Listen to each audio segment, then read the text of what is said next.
Welcome to TV prime. ఇంకా అధ్యక్షుడి మార్పు జరగనే లేదు. అప్పుడే స్వరం మారిపోయింది. ఏపీ బీజేపీ కొత్త అధ్యక్షుడి నియామకం కోసం నామినేషన్ మాత్రమే దాఖలైంది. ఇంకా ఎన్నిక జరగాల్సి ఉంది. అఫ్కోర్స్ ఎన్నిక లాంఛనమే కావచ్చు, కానీ అప్పుడే స్వరం మారిపోయింది. ముఖ్యంగా టీడీపీకి అనుకూలం అనేటువంటి విష్ణుకుమార్ రాజు గారే స్వరం మార్చేశారు.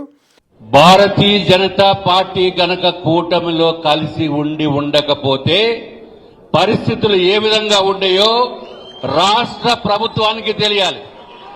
కూటమి ప్రభుత్వంలో ఉన్నప్పుడు మాట్లాడితే అంటున్నారు 80% మీది, 80% వాళ్ళది, 15% ఇంకో పార్టీది, మీకున్నది 5%.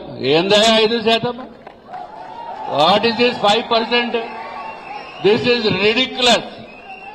It is ridiculous and I appeal all the leaders and నూతనంగా పార్టీ బాధ్యతలు స్వీకరించిన మాధవ్ గారికి తప్పనిసరిగా ఈ 5% మల్టీఫోల్డ్ కింద తీసుకుని వెళ్లవలసిన బాధ్యత మాధవ్ గారి పైన ఉంది. ఇక మిగతా వారు కూడా వరుసగా ఇదే టోన్లో మాట్లాడే అవకాశం ఉంది అంటున్నారు రాజకీయ పరిశీలకులు.